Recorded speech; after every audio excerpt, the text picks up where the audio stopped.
연일 계속되는 폭염 가운데 이제는 에어컨이 없으면 가만히 있기도 힘든 상황이 되었어요. 아니, 잠깐만 걸었을 뿐인데도 벌써 막 이마에 땀이 맺혀요. 이렇게 더운 날씨에는 시원한 아이스 아메리카노 한 잔이 생각이 나요.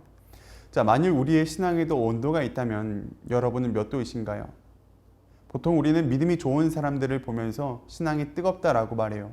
반대로 믿음이 떨어지고 예배도 소홀하게 되면 신앙이 식었다라고 이렇게 말하게 되죠. 솔직히 인정할게요. 우리들의 신앙생활에는 기복이 있어요. 그러니까 뜨거워졌다가 식었다를 계속 반복하는 거예요. 이건 우리가 가진 인간적인 연약함 때문에 어쩔 수가 없어요. 자, 그런데 여기서 나타나는 온도차가 발생해요. 우리가 가을철에도 보면 일교차가 크잖아요. 낮에는 더웠다가 밤에 확 추워져요. 그래서 감기에 걸리기가 쉬워요. 마찬가지예요. 신앙의 온도차가 크면요, 여기서 나타나는 부작용이 하나 있어요. 바로 자기 믿음에 대한 의심이에요. 신앙이 뜨거울 때에는 하나님의 살아계심을 확신해요. 반드시 하나님이 나를 도울 거란 믿음이 있어요. 이때에는 매일매일이 즐겁고 감사하고 그렇거든요. 하지만 갑자기 문제가 생긴다면요, 신앙의 온도가 급격하게 식어버리는 거죠. 하나님에 대한 확신이 줄어들어요. 하나님이 나를 도와주실까? 믿지 못하게 되는 거죠. 급기야 하나님이 나와 함께하지 않는다라고 생각을 하게 돼요. 신앙의 온도에 따라서 하나님을 대하는 태도가 바뀐다는 거죠. 자, 그렇다면 아니, 왜 이런 현상이 나타나는 걸까요? 함께 갈라디아서 5장 17절부터 18절을 읽어보겠습니다. 육체의 소욕은 성령을 거스르고 성령은 육체를 거스르나니 이 둘이 서로 대적함으로 너희가 원하는 것을 하지 못하게 하려 함이니라. 너희가 만일 성령의 인도하시는 바가 되면 율법 아래에 있지 아니하리라.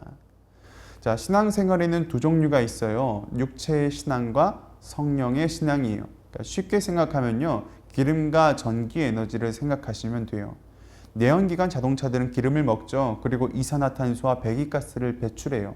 그러니까 우리가 흔히 말하는 환경오염의 주범들이에요. 그러나 전기 자동차는 그런 것들을 배출하지 않아요. 심지어 수소차는요, 물과 산소를 배출하죠. 마찬가지예요. 육체의 신앙인에게는 삶의 원동력이란 곧 자기 욕심이에요. 하나님은 믿지만 내 마음대로 사는 거죠. 나의 욕심을 이루기 위해서 하나님을 도구적인 가치로 이용하는 거예요. 그러나 하나님의 쓰임새가 나의 기대에 이렇게 미치지 못했을 때에는 스스로 실망하는 거예요. 하나님을 버리게 되는 거죠. 자, 반대로 성령의 신앙인에게는 삶의 원동력이 곧 하나님의 말씀이에요. 하나님의 말씀을 먹고 살아가는 거죠. 그리고 그 말씀이 내 안에 풍성할 때 성령님께서 이렇게 힘있게 우리의 삶을 이끌어 가시는 거예요. 즉, 과거에는 하나님이 자동차고 내가 운전자였지만 이제는 반대로 내가 자동차가 되고 하나님께서 운전자가 되어 주시는 거예요. 하나님께 나를 도구적인 가치로 드리는 거죠. 우리는 버스를 타면서 목적지에 가지 못할까 걱정하지 않잖아요. 중간에 가다 서다 반복해도 시간이 되면은 결국 목적지에 도착할 것을 믿기 때문에 그래요. 우리의 신앙생활도 똑같아요. 성령님께서 이끄세요. 때로는 평탄한 길로 가기도 하지만 때로는 사망의 음침한 골짜기로 이끄실 때도 있어요. 두렵고 떨리죠.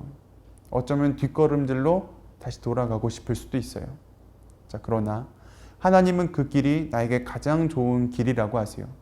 비록 나는 100% 이해 안 되고 동의도 안 되지만 결국에는 하나님의 최선을 향해 내가 나아갈 것을 믿기 때문에 견딜 수 있는 거예요. 이런 신앙은요, 상황에 흔들리지 않아요. 오히려 악조건 속에서 더욱더 빛을 발하는 신앙이 되는 거죠. 자, 여러분, 신앙의 온도가 있다면 몇 도가 적당할까요? 글쎄요, 계절에 따라 온도가 변하듯이 상황에 따라서 신앙의 온도도 변하겠죠. 하지만 계절은 변해도 그곳에 심겨진 나무는 어딜 가지 않아요. 비록 계절에 따라서 잎이 떨어지기도 하지만 결국 다시 잎이 우거지고 열매를 맺어요. 나무는 가만히 서서 계절을 맞아요. 추우면 추운 대로, 더우면 더운 대로 서 있어요. 하지만 나무는 멈추지 않고 계속해서 성장해요. 그리고 마침내 그 어떤 풍파에도 견딜 수 있는 든든한 거목이 되는 거예요. 우리의 신앙은 나무와 같아야 돼요. 나의 감정에 따라 믿음의 크기가 달라지는 게 아니에요. 우리의 믿음은요, 상황과 역경을 뚫고 계속해서 성장해 나가야 되는 거죠. 그리고 분명한 것은 육체가 아닌 성령을 따를 때 이것이 가능하다는 거예요. 나의 힘으로는 신앙생활 못해요. 그렇게 하는 것도 아니에요. 신앙생활을 다른 말로 하면요, 성령생활이에요. 성령으로 생활하는 거죠. 회개와 믿음의 선물, 성령. 누구든지 예수를 주라 시인하는 자들에게는 성령이 있어요. 없는 것 같아도 내 곁에 있는 성령. 여러분 기도해 보세요. 오직 믿음의 눈으로만 볼 수 있습니다.